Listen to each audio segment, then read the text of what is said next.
حضرت علی کو سب سے افضل صحابی ماننے اور ان کے بارے میں کیا حکم ہے؟ ہماری رائے تو یہ اہل سنت والجماعت کی سب سے افضل پیغمبروں کے بعد ابو بکر ہیں، پھر عمر ہیں، پھر عثمان ہیں، پھر علی ہیں. حضرت علی کا بھی یہی عقیدہ تھا. بعض ہمارے اہل علماء کرام شیعہ کو پکا کافر کہتے ہیں اور بعض کافر کا. بھائی کافر کہنے میں کافر وافر شیعوں میں 20 قسم کے لوگ ہیں، معتدل بھی ہیں.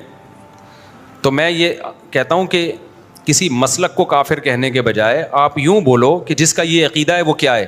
کافر ہے. جو نبی کو حاضر ناظر جانتا ہے بلا کسی تعویل کے وہ کیا ہے؟ کافر ہے. جو نبی کو مشکل کشا مانتا ہے بلا کسی تعویل کے وہ کیا ہے؟ کافر ہے. تو جو حضرت عائشہ رضی اللہ تعالیٰ عنہ پہ زنا کی تہمت لگاتا ہے وہ کیا ہے؟ کافر ہے. تو چاہے وہ سنی ہو، چاہے وہ شیعہ ہو، چاہے وہ بریلوی ہو، کیونکہ نام فرقوں کے لے کے اس میں ایک تو مبالغہ بہت ہو جاتا ہے. بعض دفعہ سارے وہ کر نہیں رہے ہوتے ہیں، ہم سب کو لپیٹ دیتے ہیں اور پھر فرقواریت اس سے بڑھتی ہے، نفرتیں پھیلتی ہیں. اپنے ملک کو پہلے بچاؤ. جو تو حالت ہو گئی ہے ہماری، لڑ کے ایک دوسرے کو ویسے ہی پڑھ کے کوٹ دیا ہم لوگوں نے. کہہ رہے ہیں ہم جہاں آسٹریلیا میں رہتے ہیں وہاں اکثر اہل تشیع حضرات، وہاں جس علاقے میں رہتے ہیں وہاں زیادہ تر شیعہ حضرات ہیں، تو ہمارے گھر میں آ کر اپنی نماز پڑھتے ہیں. پڑھنے دو بھائی، میرے بھائی. وہ جائے نماز میں ڈیلا رکھتے ہیں، رکھنے تو آپ کے گھر آ کے نماز پڑھ رہے ہیں نا، کوئی آپ کے چوری تو نہیں کر رہا نا. بار بار میں ایک بات کہتا ہوں، دوسرے کے مسلک کو چھیڑو نہیں، اپنے مسلک کو چھوڑو نہیں. ہاں جب وہ حق کی تلاش میں آپ کے پاس آئے دلائل، تو علماء سے دلائل پوچھ کے اس کو محبت کے ساتھ سمجھا دو. مان جائے ٹھیک ہے، نہیں مانے تو اس کی مرضی ہے. بھائی اتنی دنیا میں اور کچھ ہو رہا ہے تو کیا ہو گیا. تو یہ ضرور ہے کہ کوئی بھی شخص چاہے وہ سنی ہو چاہے وہ شیعہ ہو، آپ کے سامنے صحابہ کی گستاخی نہ کرے. وہ اب بولو بھائی یہ حدود سے کیا ہو رہا ہے. دیکھو کوئی عیسائی آپ کے گھر آتا ہے، وہ نبی کو نبی نہیں مانتا نا، تو آپ کو پہلے سے پتہ ہے نہیں مانتا، پھر بھی آپ کے گھر آتا ہے، کھانا کھا کے چلا جاتا ہے. لیکن وہ آ کے آپ کے پیغمبر کو برا بھلا کہنا شروع کر دے تو آپ کہو گے بھائی اب یہ کیا ہو رہی ہے؟ یہ زیادتی ہو رہی ہے. آپ کہو گے یہ کیا ہو رہی ہے؟ یہ زیادتی. تو کوئی بھی شخص آئے آپ کے سامنے سیدنا معاویہ کو برا بھلا کہنا شروع کر دے، حضرت ابو سفیان کو، ابو بکر کو، حضرت عائشہ کو، آپ بولیں بھائی آپ آئیں اپنی نماز پڑھیں، آپ کا ایک مسلک ہے، ایک فقہ ہے، آپ اس طریقے سے پڑھیں، ہم نے منع نہیں کیا آپ کو. میں تو یہاں تو شیعہ لوگوں کہتا ہوں، اور آئے بھی ہیں بہت سارے مسجدوں میں، بیان بھی سنتے ہیں. ایک دن کسی جذباتی نے پکڑ لیا کہ شیعہ آئے نکالو. میں نے کہا تو مجھے بہت غصہ آیا. میں نے کہا کس بیس پہ نکال رہے ہو بھائی؟ آپ مجھ سے پوچھے بغیر آپ یہ کام کر رہے ہو. تو یہ بدتمیز ہر جگہ پر ہوتے ہیں. میں نے کہا آئیں بیٹھیں بھائی. تو مجھ سے ملتے ہیں بہت سارے شیعہ لوگ بھی، میں کہیں جاتا ہوں نا اور بتا رہے ہوتے ہیں میں شیعہ ہوں لیکن آپ کو سنتا ہوں. تو ہمیں عادت نہیں ہے اس کو جا کے چھیڑنا شروع کر دیں، پن کرنا شروع کر دیں. میں کچھ بھی نہیں کہتا. ملک ہمارا ابھی لڑائی کا متحمل نہیں. جو سیکھنا چاہے، بات کرنا چاہے تو آپ محبت عزت کے ساتھ بات کر لیں. اس سے آگے آپ اپنی حدود کو کراس نہ کریں. لوگ کہتے ہیں مولوی ٹھیکیدار بنے ہوئے دار اسلام سے خارج کرنے کا. مولوی ٹھیکیدار نہیں بنے ہوئے. جو بیچارہ ہو جاتا ہے مولوی اس کے بارے میں رپورٹ پیش کر دیتے ہیں کہ یہ کیا ہو گیا ہے. اچھا بعض لوگ یہاں کہتے ہیں ہم کون ہوتے ہیں کسی کو کافر کہنے والے. کچھ براڈ مائنڈڈ قسم کے اسکالر ایسے بھی مارکیٹ میں آ گئے ہیں کہ ہم کون ہوتے ہیں بھائی یہ فیصلہ کرنے والے. یہ تو قیامت میں اللہ فیصلہ کرے گا. اللہ قیامت میں بھی کرے گا. اللہ نے دنیا میں بھی فیصلہ کر دیا ہے. اللہ نے دنیا میں بھی بتا دیا ہے. قرآن و سنت میں واضح تعلیمات ہے کہ کون مسلم ہے اور کون کافر ہے. لہذا یہ فیصلہ کہ ہم کون ہوتے ہیں، ہم واقعی نہیں ہوتے، لیکن اللہ تو ہوتا ہے نا یہ فیصلہ کرنے والا. تو جو اللہ نے فیصلہ کیا وہ ہم پبلک کو بتا دیتے ہیں کہ یہ دلیل ہے اور یہ اللہ کا فیصلہ ہے. ہاں دلیل غلط تو پھر آپ کہیں کہ یار دلیل صحیح نہیں دے رہے آپ، تو یہ بالکل غلط ہے. ہم واقعی کسی کو کافر کہنے والے نہیں ہوتے، لیکن اللہ تو ہوتا ہے نا. تو اللہ رسول نے جس کو کافر کہا ہو ہم اس کو کافر بتا دیتے ہیں، بناتے. ہمارے یہاں کوئی فیکٹری نہیں ہے کافر بنانے کی. کوشش ہماری یہی ہوتی ہے کہ مسلمان بنائیں ہم. جو ہو جاتا ہے اس کو بتاتے ہیں بھائی اس کا اسلام سے تعلق نہیں ہے. اچھا بعض لوگ کیا کرتے ہیں کہ براڈ مائنڈڈ اتنے بنتے ہیں کہ کسی کو کافر نہ کہو، کسی کو غیر مسلم نہ کہو. ٹھیک ہے کافر کا لفظ ذرا سخت ہے تو آپ غیر مسلم کہہ دیں. جب غیر مسلم کو بھی آپ کافر کہتے ہیں نا تو اس کو چڑ ہوتی ہے اس سے. تو کسی کو ہمیں طنز کرنا تو شریعت میں پسندیدہ نہیں ہے نا. تو اس کے لیے آپ اس کو کافر نہ کہیں، غیر مسلم کہہ دیں. یہ ہلکا لفظ ہے. اس پہ وہ تو خود مانتا ہے کہ میں مسلم تھوڑی ہوں. یہ ایک الگ بات ہے کہ ہم کافر کو کافر کے بجائے ہم کیا کہیں گے، ایک ادب تمیز کا لفظ استعمال کریں گے. بھائی یہ غیر مسلم ہے. جیسے قرآن نے بھی اہل کتاب کو اہل کتاب کہا، ایک رسپیکٹ دی نا ان کو. لیکن یہ تو نہیں کہا کہ یہ مسلم ہے، یہ تو نہیں کہا نا. اتنی رسپیکٹ تھوڑی دینی ہے کہ ہم افورڈ ہی نہ کر سکیں. بھائی آپ پیار سے کسی کو بیٹا کہہ دو، اس نے کہا نادرا میں بھی میرا نام ڈال دو. آپ نے کہا بھائی اتنی رسپیکٹ دوں گا جو میں افورڈ. ہاں اتنی نہیں ہوتی کہ آپ کو سگے بچوں میں اور محلے کے بچوں میں فرق ہی ختم ہو جائے, ایسا تو اپنے بچوں کے ساتھ تو ہو ہی نہیں ہے. تو اللہ نے اسلام کا ایک دائرہ رکھا ہے, اگر آپ ہر شخص کو اس اسلام کے دائرے میں لے آؤ گے تو مسلم غیر مسلم کی جو باؤنڈری ہے وہ کیا ہو جائے گی, ختم. اور اللہ یہ باؤنڈری کو قائم رکھا ہے, قیامت تک رہے گی. یہ فرق ہے اللہ کے یہاں, اس میں اس کے شرعی احکام ہیں. تو غیر مسلم کا ذبیحہ حلال نہیں ہے سوائے یہودی عیسائی کے, غیر مسلم سے نکاح جائز نہیں ہے سوائے یہودی عیسائی کے, اور غیر مسلم کے پیچھے نماز جائز نہیں ہے, وہ تو یہودی عیسائی ہو اس کے پیچھے بھی جائز نہیں ہے. سمجھتے ہو کہ نہیں سمجھتے؟ تو یہودی عیسائی ایسے غیر مسلم ہیں کہ ان کو اللہ نے 2 پروٹوکول دے دیے کہ ان کی عورت سے نکاح کر سکتے ہیں, ان کے مرد سے نہیں ہو سکتا. نمبر 2, وہ جب جانور ذبح کریں گے تو وہ حلال ہے ہمارے لیے. یہ صرف عیسائی اور یہودی کو پروٹوکول دیا. مسلمانوں میں کوئی مشرک ہو جائے اس کو یہ پروٹوکول نہیں دیا, اس کی کوئی دلیل نہیں, کیونکہ وہ بڑا مجرم ہے نا, توحید میں پیدا ہو کے شرک کر رہا ہے. ارے عیسائی تو پیدا عیسائی گھرانے میں ہوا نا, اس کا جرم ہلکا ہے. مسلمان پیدا توحید میں ہوا, ہمیشہ ایاک نعبد و ایاک نستعین پڑھتا ہے اور جاتا پھر مزاروں پہ سجدے کرتا ہے, تو یہ بڑا مجرم ہے. اس کا ذبیحہ حلال نہیں ہے, ایسی عورت سے نکاح جائز نہیں ہے. سمجھتے ہو؟ کیونکہ یہ ارتداد کے حکم میں ہے, مرتد کے حکم میں ہے. اب کیا مسئلہ ہے کہ یہ جو اسلام کے دائرے میں لوگوں نے کہا ہے کہ بھائی ہم نے جوڑ پیدا کرنے کے لیے اب ہر ایک کو ہم مسلم ہی سمجھیں گے یا سب کے پیچھے نماز جائز ہے, یہ بھی غلط ہے. بعض لوگ یہ کہتے ہیں نماز ہم تو بھائی ہر ایک کے پیچھے پڑھ لیتے ہیں, ہمیں اس سے کوئی غرض نہیں, ہم براڈ مائنڈیڈ لوگ ہیں. تو براڈ مائنڈیڈ بننے کی بھی ہمیں اتنی اجازت ہے جتنی شریعت نے اجازت بولو دی. نہ اتنے کڑوے بنو کہ لوگ تھوکنا شروع کر دیں, نہ اتنے میٹھے بنو کہ لوگ نگلنا شروع کر دیں. ہمارے ابا کا ملفوظ ہے یہ. وہ ہوا یہ تھا کہ ایک انٹی آ کے نا ہمارے گھر میں بیٹھی رہتی تھی 24 گھنٹے, ہماری والدہ کی دوست بن گئی تھی وہ. اب میری والدہ کی طبیعت میں سخاوت تھی, کھلاتی پلاتی بہت تھی, قرضے لے کے کھلاتی تھیں. جب انتقال ہوا تو ٹھیک ٹھاک قرضہ والدہ پہ چڑھا ہوا تھا, تو ان کی عادت تھی بس قرضے لے کے کھلاتے رہو. جو پیسے مانگنے آ رہے ان کو پیسے دے دیتی تھی. خرچہ کس کا ہو رہا تھا؟ ابا کا. ٹھیک ہے, ابا کو اٹھا کے یار اپنے خرچے پہ, چلو سخاوت اچھی ہوتی ہے. والدہ کے پاس اپنا خرچہ بھی ہوتا تھا, اس میں بھی کرتی تھی. تو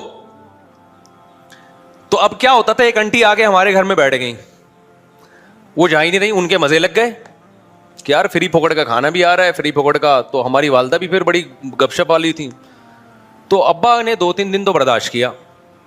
اس کے بعد ہمارے ابا ہماری والدہ کو لے کے بیٹھے, بولا بھائی یہ انٹی کیا لگتی ہے آپ کی, 2-3 دن سے میں دیکھ رہا ہوں جب بھی گھر میں آؤ یہ بیٹھی ہوتی ہیں, تو ان کو بولو پتلی گلی سے نکلو بھائی, اپنے گھر جاؤ, یہ کوئی گھر بار نہیں ہے کیا؟ والدہ نے کہا اصل میں دیکھوں میں ان کو اب کیسے بولوں کہ آپ چلی جائیں, اب یہ آ جاتی ہے بیچاری, میں کیسے منع کروں. اس وقت میرے والد صاحب نے کہا بھائی وہ ہمیں نصیحت یاد رہ گئی, نہ اتنے میٹھے بنو کہ لوگ کھانا شروع کر دیں. آپ کے اخلاق اتنے اچھے ہو گئے, سارے محلے والے آپ کے گھر میں آ کے بیٹھ گئے جی, کہ مفتی صاحب تو کبھی نو کرتے ہی نہیں ہے نا, بھگاتے ہی نہیں ہے. اور نہ اتنے کڑوے بنو کہ لوگ آپ سے نفرت کرنا شروع کر دیں. کہ آپ نے مسافہ کرنا بھی چھوڑ دیا, دور سے جا رہا ہے تو آپ گالیاں دینا شروع کر دیں, آپ نے دفعہ ہو یہاں سے, تاکہ آئے نہیں قریب آپ کے. تو یہ میرے والد صاحب کے بڑے, اور والد صاحب تھے بھی پریکٹیکلی ایسے ہی تھے وہ, یعنی وہ عملی زندگی میں بھی اسی طرح ہی تھے. نہ اتنے میٹھے بنے کہ لوگوں نے کھانا شروع کر دیا, نہ اتنے کڑوے بنے کہ لوگ بھاگنا شروع ہو گئے, کہ نفرت کرنا شروع کر دی.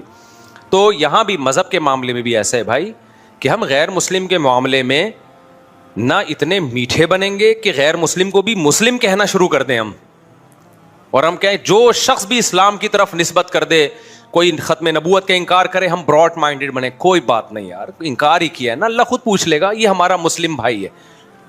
کوئی کہے کہ نبی صلی اللہ علیہ وسلم عالم الغیب ہیں, مختار کل ہیں, مشکل کشا ہیں, کہ نہیں یار ہم کسی کو کافر نہیں کہہ سکتے. ہم سب کے پیچھے نماز پڑھ لیں گے. اس کا مطلب آپ اتنے میٹھے بن گئے ہو کہ اب لوگ آپ کو کھانا, اور آپ کو نہیں کھائیں گے, اسلام کو کھانا شروع کر دیں گے. توحید اور غیر توحید میں فرق کیا ہو جائے گا؟ ختم. جب سب کے پیچھے نماز ہوگی تو کل پھر اتنے براڈ مائنڈیڈ بنیں گے کہ ہندو بھی مسجد بنا کے کھڑا ہو جائے گا. ہندو کے پیچھے بھی ہو رہی ہے, پھر تو عیسائی کے پیچھے بھی ہو رہی ہے, پھر تو یہودی کے پیچھے بھی ہو رہی ہے, پھر تھوڑے دنوں میں مسجد اور مندر کے نام چینج ہو جائیں گے. مسجد کو لوگ پیار سے مندر کہیں گے, مندر کو لوگ پیار سے کیا کہیں گے؟ مسجد کہیں گے. یار ان چیزوں میں کچھ نہیں رکھا. جب علماء کہیں گے نا, کہتے ہیں نہیں براڈ مائنڈیڈ بنو. تو یہ براڈ مائنڈیڈ, دیکھو انگریز جو براڈ مائنڈیڈ آج بنا ہوا نا, ابا لیس ہو گیا, یہ براڈ مائنڈیڈ ہونے کی وجہ سے ہوا نا. تو اتنی جلدی نہیں ہوا ہے. شروع میں انہوں نے کیا کہا, پردے کو ختم کیا اپنی سوسائٹی سے. پھر انہوں نے نکاح کے نظام کو ختم کیا, girl friend boy friend system آیا. پھر ہوتے ہوتے ابا مارکیٹ سے آہستہ آہستہ شارٹ ہو گئے, پھر اتنے براڈ مائنڈڈ بنے کہ لڑکی لڑکے کا فرق ختم, ہومو سیکچولیٹی کو LGBT کے بعد کیو آیا, پھر کیو کے بعد بھی اتنی چیزیں آ گئی ہیں نا, پوری حروف تہجی انگلش کی ختم ہو جائے گی. LGBT کا مطلب لیسبین اور یہ گائے ہے اور یہ فلانا ہے تو ڈمکانا ہے, تو اتنی قسم کی فیلنگز مارکیٹ میں آ گئی, ہر فیلنگ کو انہوں نے ایک الگ الفابیٹ کا نام دے دیا, تو زیڈ تک پہنچ جائیں گے. یہ سمجھ رہے ہو کہ نہیں سمجھ رہے؟ تو یہ براڈ مائنڈیڈ. تو مذہب کی بھی ایک میرے بھائی باؤنڈری ہے, اس سے آگے جانے نہ اس میں اتنے کڑوے بنے کہ ذرا ذرا سی باتوں پہ آپ لوگوں کو کافر کہنا شروع کر دیں. جیسے ایک مولوی صاحب تقریر کر رہے تھے کہ جو ٹی وی دیکھتا ہے وہ دائرہ اسلام سے خارج ہے. یہ تقریر سچی مچی کی بتا رہا ہوں, پرانی بات ہے. ہمارے استاذ کہتے ہیں میں بیان میں بیٹھا ہوا تھا, میں نے جا کے اس مولوی صاحب سے جلسے کے بعد پوچھا, مولوی صاحب یہ فتویٰ تو مارکیٹ میں نیا ہے کہ جو ٹی وی دیکھتا ہے وہ دائرہ اسلام سے خارج ہے, یہ آپ نے کیسے کہہ دیا؟ تو مولوی صاحب کہتے ہیں میں نے احتیاطاً کفر کا فتویٰ لگایا اس کے اوپر, میں نے احتیاطاً کفر کا فتویٰ لگایا تاکہ لوگ ٹی وی سے بچیں. تو احتیاطاً تو کفر کے فتوے سے بچا جاتا ہے, لگایا تھوڑی جاتا ہے. سمجھ میں نہیں آ رہی بات؟ ایک آدمی کی باتوں سے آپ کو ایسا لگتا ہے کہ یہ مشرک ہے, لیکن اس کی تعویل ہو سکتی ہے, بھائی ہو سکتا ہے اس کا یہ مطلب ہو سکتا ہے اس کا یہ مطلب ہو. تو اسلام کہتا ہے اچھے مطلب کو ترجیح دو آپ, یعنی کسی کی بات کے 100 مطلب نکلتے ہوں, ایک مطلب سے لگتا ہو کہ یہ مسلم ہے, 99 مطلب سے لگتا ہو کہ یہ کافر ہے, تو ایک جو اچھا مطلب ہے نا آپ نے اس کو ترجیح دے کے اس کو دائرہ اسلام سے خارج نہیں کرنا. سمجھتے ہو کہ نہیں سمجھتے؟ حتی الامکان تعویل کرنی ہے اس کی. تو احتیاطاً کفر کے فتوے سے بچا جاتا ہے, احتیاطاً کفر کا فتویٰ دیا نہیں جاتا, تعویل کی جاتی ہے. لیکن ایک مرحلہ ایسا آتا ہے کہ آپ کے پاس اس کی تعویل کا کوئی آپشن بچتا ہی نہیں ہے. آپ تعویل کر رہے ہو, سامنے والا کہہ رہا ہے میں خود اس تعویل کو نہیں مانتا. جیسے بعض لوگ کہتے ہیں کہ نبی صلی اللہ علیہ وسلم مشکل کشا ہیں, جب بھی آپ سے دعا مانگو آپ حاجت پوری کرتے ہیں, اللہ نے آپ کو اختیار دیے ہیں. ہم اب کفر کا فتوے سے بچانے کے لیے ان کی تعویل کرتے ہیں. اصل میں ایکچولی ان کا مطلب یہ ہے کہ جب ہم نبی سے مانگتے ہیں تو فرشتے ہماری پکار نبی تک پہنچاتے ہیں, پھر نبی صلی اللہ علیہ وسلم کی بات فرشتے اللہ تک, یہ اللہ ڈائریکٹ سنتا ہے, پھر اللہ تعالیٰ فرشتوں کو کہتا ہے. تو اس طرح ہم کہ یہ اس کی حاجت پوری کرو نا, تو شاید یہ مطلب ہو. وہ کہتے ہیں نہیں ہمارا یہ مطلب بالکل بھی نہیں ہے, ہمارے نبی کو یہ اختیار دیا ہے. تو اب کیا تعویل کرے گا؟ اب اللہ تعویل کے اول تو یہ بھی ہم تعویل جو کر رہے ہیں اس کی بھی تو کوئی شرعی دلیل نہیں ہے نا. اللہ نے کہا ڈائریکٹ کس سے مانگو؟ مجھ سے مانگو. لیکن ہم گھما پھرا کے اس کو شرک سے بچانے کے لیے بہت تعویل کریں. اگلا کہے نہیں بھائی یہ آپ خود کر رہے ہو, میں تو اس بات کو مانتا ہوں کہ یہاں سے آپ نبی کو پکارو گے, نبی وہیں سے یہیں سے بیٹھے بیٹھے ہماری پکار سنیں گے, اور اللہ نے آپ کو یہ خود بخود اختیارات دیے ہوئے, آپ جو چاہیں اپنی قبر میں بیٹھے بیٹھے کر سکتے ہیں, لوگوں کی حاجت پوری کر سکتے. اب اس کا کوئی مطلب میرے بھائی بنتا نہیں ہے. پھر بھی آپ کو دائرہ اسلام میں لانے کا شوق ہے تو پھر تو عیسائی بھی دائرہ اسلام میں. عیسائی توحید کا لفظی طور پہ منکر نہیں ہے, نبوت کا منکر ہے, جبکہ اللہ کی نظر میں توحید کا منکر نبوت کے منکر سے زیادہ بڑا مجرم ہے. سمجھتا نہیں ہے نا بات کو؟ اللہ کے ہاں توحید کا انکار کرنے والا نبوت کے انکار کرنے والے سے زیادہ بڑا مجرم ہے. تو شرک چاہے بتوں کو خدا کے ساتھ شریک کرو چاہے پیغمبر کو کرو, اللہ کی نظر میں دونوں مجرم کیا ہیں؟ برابر کے مجرم ہیں. سمجھتا ہے بات کو؟ تو اس لیے اتنا براڈ مائنڈڈ بھی نہ بنے کہ آپ نے دائرہ اسلام اتنا وسیع کر دیا کہ پوری روئے زمین اس میں آ گئی ہے, تو فرق ہی ختم ہو گیا. اور نہ اتنا چھوٹا کریں کہ ٹی وی دیکھنے والا بھی کیا ہے؟ دائرہ اسلام سے خارج ہے. لیکن ایک دائرہ ہے, اس کے فقہی حکام ہیں, تو اس کے پیچھے نماز, غیر مسلم کے پیچھے نماز جائز ہے. اگر امام کا آپ کو پتہ ہے کہ یہ صاف لفظوں میں کہتا ہے کہ نبی مشکل کشائیں حاجت روائیں, تو اس کے پیچھے نماز نہیں ہوگی, کیونکہ غیر مسلم کی اقتداء میں نماز نہیں ہوتی. سمجھتے ہو؟ بعض لوگ کہتے ہیں ہم نہیں پڑھیں گے تو فتنہ ہوگا, تو فتنے سے بچنے کے لیے پڑھ لو بعد میں لوٹا لو. یہ براڈ مائنڈڈ ہے. ہم کہتے ہیں کڑوے نہ بنو کہ لوگ تھوکنا شروع کرتے ہیں, وہاں جا رہا ہے ادھر جماعت ہو رہی, ادھر اپنی الگ سے نماز پڑھ رہا ہے, تو پبلک پکڑ کے کوٹ دے گی تمہیں. پبلک کیا کرے گی؟ پکڑ کے کوٹ دے گی. اور پھر آپ کو حق پرستی کا بھی شوق ہے, آپ لوگ کہہ رہے ہیں بھائی ہاں امام کے پیچھے نہیں پڑھ رہے, کہہ رہے ہیں ان کا عقیدہ شرکیہ ہے, یہاں فتنہ پھیلے گا. تو بھائی چھوڑ دے, اپنی نماز پڑھ, پتلی گلی سے نکل. تو کیا یا ٹھیک کرے گا کیا عقیدہ کسی کا آ کے؟ دیکھو آج جو اتفاق پیدا کرنے کی کوشش کی میں بھی شیعہ سنی لڑائی کا ہرگز قائل نہیں ہوں, لیکن اتفاق کی ایسی کوشش کہ آپ کی پہچان ہی ختم ہو جائے. یہ اتفاق پائیدار نہیں ہوتا. اتفاق کا مطلب ہے لڑو مت, بس ایک دوسرے کا احترام کرو, معاملات ایک دوسرے سے صاف رکھو, ایک دوسرے کو گالی گلوچ مت دو, لڑو مت. اتنا اتفاق ہم بھی مانتے ہیں. ایک دفعہ مجھ سے کسی نے کہا کہ بھائی مسلمانوں میں اتحاد پیدا کرنے کے لیے ضروری ہے کہ ہم سب ایک دوسرے کے پیچھے نمازیں پڑھیں. سمجھ رہے ہیں, یعنی ہر فرقے کے پیچھے نمازیں پڑھیں. میں نے کہا یہ اتحاد کی یہ کوشش پائیدار نہیں ہے. اگر ایک آدمی کا خیال یہ ہے کہ یہ جو نماز پڑھ رہا ہے یہ میری تحقیق کے مطابق صحیح نہیں ہے, تو آپ اس کو زبردستی مجبور نہ کریں کہ وہ اس کے پیچھے نماز پڑھے. جیسے ہندو اور مسلمانوں میں اگر اتحاد پیدا کرنا ہو, میں ہندو مسلمانوں کی مثال شیعہ سنی پہ فٹ نہیں کر رہا, ایک خارجی مثال دے رہا ہوں بالکل.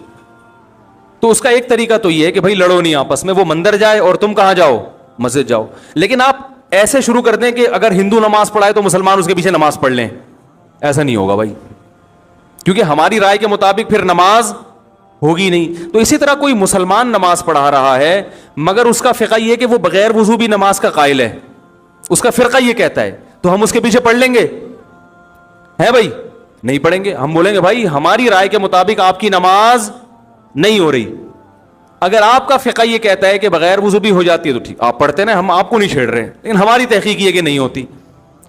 تو اسی طرح میرے بھائی, اگر میرا کسی کے بارے میں عقیدہ ہو کہ یہ شرک کا مرتکب ہے اور میں اس کے پیچھے نماز نہ پڑھوں تو اس کو فرقہ واریت نہیں کہتے.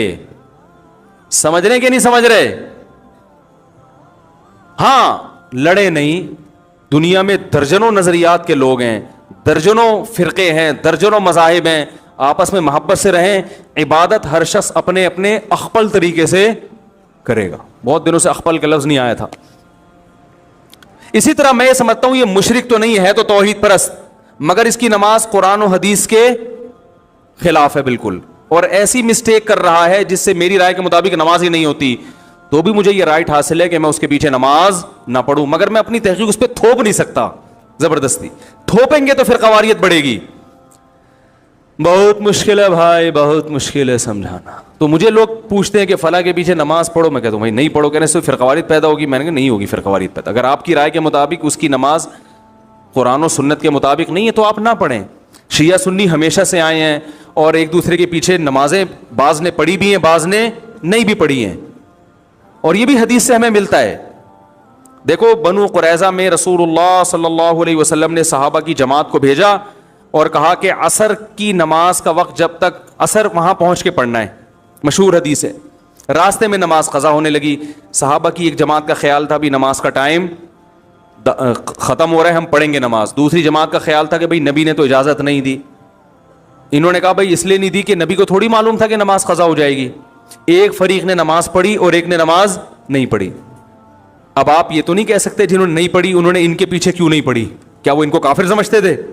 بھائی مسلمان سمجھتے تھے, لیکن ان کا خیال یہ تھا کہ حدیث کا جو مطلب ہم بیان کر رہے ہیں وہ ٹھیک ہے, یہ جو مفہوم پیش کر رہے ہیں وہ ٹھیک نہیں ہے. نبی نے جب منع کر دیا تو یہ غلط کر رہے ہیں نماز پڑھ کے, لہذا انہوں نے نہیں پڑھی نماز. اور جب انہوں نے مقام پہ عصر کی پڑھی تو یقیناً انہوں نے یہ چونکہ پڑھ چکے ہیں, یہ تھوڑی پڑھیں گے ان کے پیچھے عصر کی نماز, ان کی تو ہو گئی ہے. تو دونوں فریقوں نے ایک دوسرے کے پیچھے نماز نہیں پڑھی, مگر اس کے باوجود نبی نے دونوں کو ملامت نہیں کی, کیونکہ ایک کا کانسیپٹ یہ تھا کہ بھئی یہ حدیث کے مطابق پڑھنا واجب ہے, ایک کا کانسیپٹ یہ تھا کہ حدیث کے مطابق چھوڑنا واجب ہے. نہیں پڑھی, اپنی اپنی رائے پر عمل کیا. نبی کے پاس پہنچے, نبی نے کسی کو ملامت نہیں کی. نہ تو نبی نے یہ کہا یہ جنت میں یہ جہنم میں, یہ بھی نہیں کہا, کیونکہ دونوں کا مقصد اللہ اس کے رسول کو فالو کرنا تھا. اور نہ نبی نے یہ کہا کہ تم نے ان کے پیچھے نماز نہیں پڑھی تو کیا تم ان کو کافر سمجھتے ہو ہیں, کیا وہ انسان نہیں ہے؟ کچھ بھی نہیں کہا. تو عین ممکن ہے کہ میری رائے کے مطابق کسی کے پیچھے نماز نہ ہو رہی ہو تو میں نہیں پڑھوں گا اس کے پیچھے نماز. آپ مجھے گن پوائنٹ پہ مجبور نہیں کر سکتے, اور اس کی نماز میرے پیچھے اس کی رائے کے مطابق نہیں ہو رہی تو نہ پڑھے, کچھ کوئی حرج نہیں ہے اس میں. ہاں بلا وجہ کفر کے فتوے لگا کے ایک دوسرے کے پیچھے نمازیں چھوڑ دینا یہ غلط ہے. نہیں آ رہی بات سمجھ میں؟ بلا وجہ ذرا ذرا سی باتوں کو اچھال کے وہ اس کے پیچھے, مسجدوں میں 2-2 3-3 جماعتیں ہو رہی ہیں, اس نے امام صاحب نے اس سے قرضہ لیا چونکہ واپس نہیں کیا تو اس کی رائے میں امام صاحب فاسق ہیں, لہذا دوسرا امام اپنے لیے الگ سے لے کر آ رہا ہے. ٹھیک ہے نا, وہ ان کے پیچھے پڑے گا, وہ یہ غلط ہے. بڑا اختلاف جہاں آئے گا تو وہاں نمازوں کو ہم اجازت نہیں دیتے. تو شیعہ اور سنی کا اختلاف چھوٹا نہیں ہے, بلکہ بولو بھائی بڑا اختلاف ہے. ہم تمام صحابہ کو حجت سمجھتے ہیں, وہ حضرات اہل بیت کو زیادہ فوکس کرتے ہیں. جو ان میں معتدل ہیں ان کی بات کر رہا ہوں, جو معتدل نہیں ہے جیسے ہم میں جو معتدل نہیں ہے تو ان میں بھی کچھ ہیں, تو یہ تو اعتدال سے ہٹے ہوئے لوگ تو ہر جگہ ہوتے ہیں. وہ جو ہے ان کی نماز کا طریقہ ہم سے بالکل ڈفرینٹ ہے. سمجھ رہے ہیں کہ نہیں سمجھ رہے؟ ابھی میں اس ڈیٹیل میں نہیں جاؤں گا, وہ آپ انہی کے علماء سے جا کے پوچھ لیں کہ بھئی آپ کے یہاں کیا کیا ہے. ہمارے مجھے اس سے بھی بحث نہیں ہے کہ وہ کیا کر رہے ہیں ہم کیا کر رہے ہیں. میں لڑنے کا قطعاً قائل نہیں ہوں. یہاں آتے ہیں شیعہ لوگ بھی آتے ہیں, مجھ سے ملتے ہیں, میں تمیز سے ملتا ہوں, چائے پلاتا ہوں, سر پہ ہاتھ بھی رکھ لیتا ہوں.